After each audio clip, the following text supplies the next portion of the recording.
Beautiful day, Patriots. How are you? Mr. Dan has not sent out a tweet yet today, but he has changed his tweet count number. Or, excuse me, not his tweet count number. His following count number this morning has changed. Timestamp and gap code. Code. Mary. Mary. Do you guys know how to use the word Mary? Like if we mirrored that, that would be 479, correct? But Mary. How do you use Mary? Nothing is random. 0 is nothing. We're going to marry this. We're going to go ahead and do 479 Mary. Mary is nothing. 0. 4790. Let's go look at Q-Dot 4790. 4790. God woke you up for a reason. Biblical, political, or biblical? Q decoders say it's biblical, but they keep trying to show you Q drops that are political. They keep showing you news that is political. Is it biblical or is it political? Are the Q decoders helping you read Q drops correctly? Are they showing you the battlefield? Are the decoders on? What team are they on? Now we can look and see that this is either a sunset or a sunrise, correct? And if we go back and look at the Twitter this morning, Mr.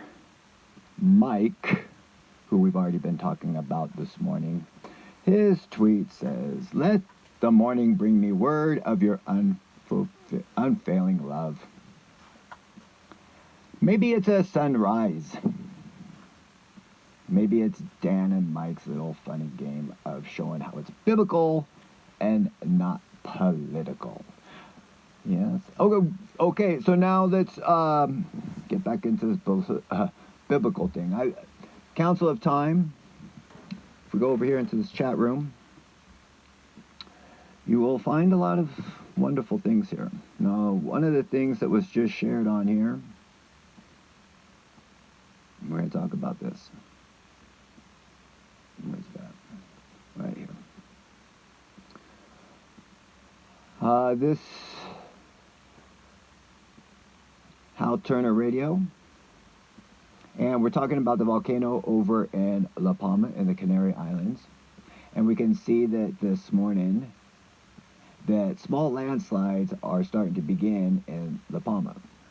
And here's a picture of one of the landslides that are happening. And there's many different views of this particular landslide that happened a few hours ago. There was people from this side, there's people from over here, there's people down below. We'll go ahead. There's video of it. There's one. I saw it, so we don't see the picture. I watched it, I mean. And then another one here. Oh, good. Darn it. Okay, well, like here's one. Look how close to this landslide they were here. But you can see the port down here, so there's people seeing it from the port. And here, this one here is showing the fire department and everybody out on the streets here. And it says, oh my goodness, 444. It's showing all the cracks in the streets and the land starting to separate.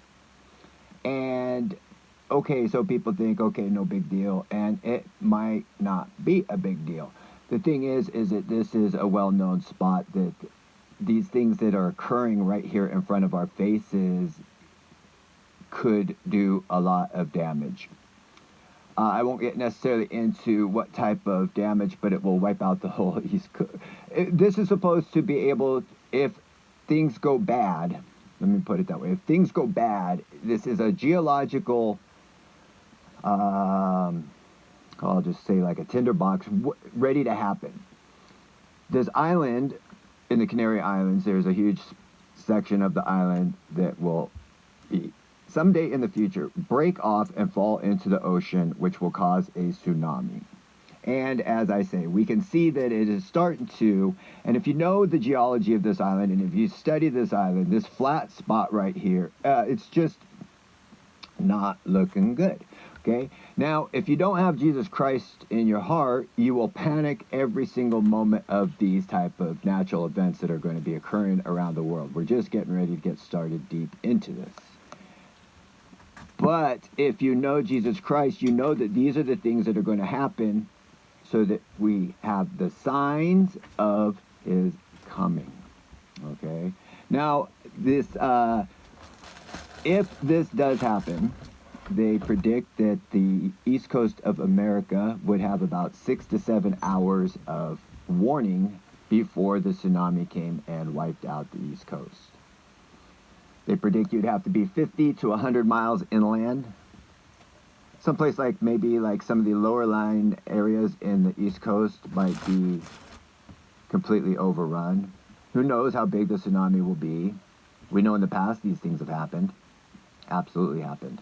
So if this happens, because I mean it's happening, it is happening. Not that I'm saying that the tidal wave will happen, but all the signs and the stars, heavens and the moons, earthquakes in diverse places.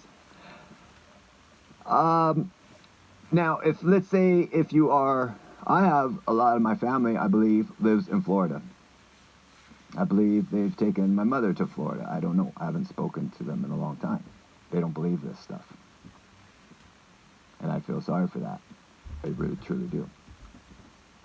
Now, if you are a type of person that does live in a low-lying area, like in Florida, and this warning comes in and says there's a tidal wave coming, do you think there's going to be mass panic on the streets?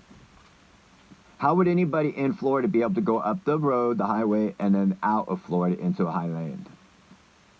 Anybody that would get this warning and then try to get into a car and flee the tidal wave in a spot like Florida that's down below, that would take 5 hours to drive out with no traffic, would never be able to get out 5 hours with traffic, correct?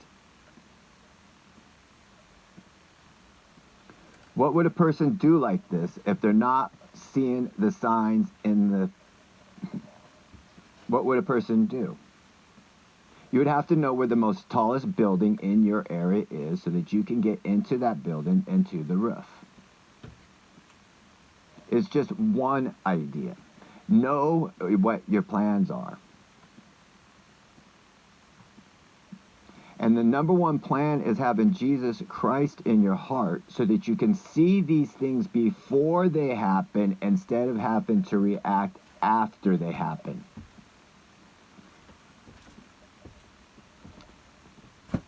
This is something maybe nobody has heard before, this, tidal wave type thing, but trust me, it has been being forewarned for many, many decades by very... Trust the science. How about we do that? How about we trust the scientists on this one? How about we trust the science on this? But anyways, this is just a point. Now, okay, so the East Coast, say, would be in danger. Europe would also be affected by this tidal wave and everything. But we're just using scenarios, hypothetical scenarios, right? So let's say the East Coast has a problem over there like this, a major, major, major problem, okay? It's not that the East Coast is the only place that's in danger. The whole world is going to be in danger from floods, earthquakes, volcanoes, stars, meteorites. It's in the Bible. We're seeing it happen, play out right in front of our face. The meteorites are coming. They've been here. I mean, they're smacked. Anyways, so like I said, I'm not trying to do a fear porn. I'm trying to put Jesus Christ into your heart. When the tidal wave comes, do you sit there and run to your government and say, wait a minute, I want to put in one more vote for my Republican party? Or you stand there knowing that this is the signs of Jesus Christ coming? Is it biblical or is it political? Is it biblical or is it political? God has woken you up for a reason. Try to understand and figure out what that reason is and ask yourself, does God want you to be a part of the political, governmental systems that entrap people and lie to people and keep people down?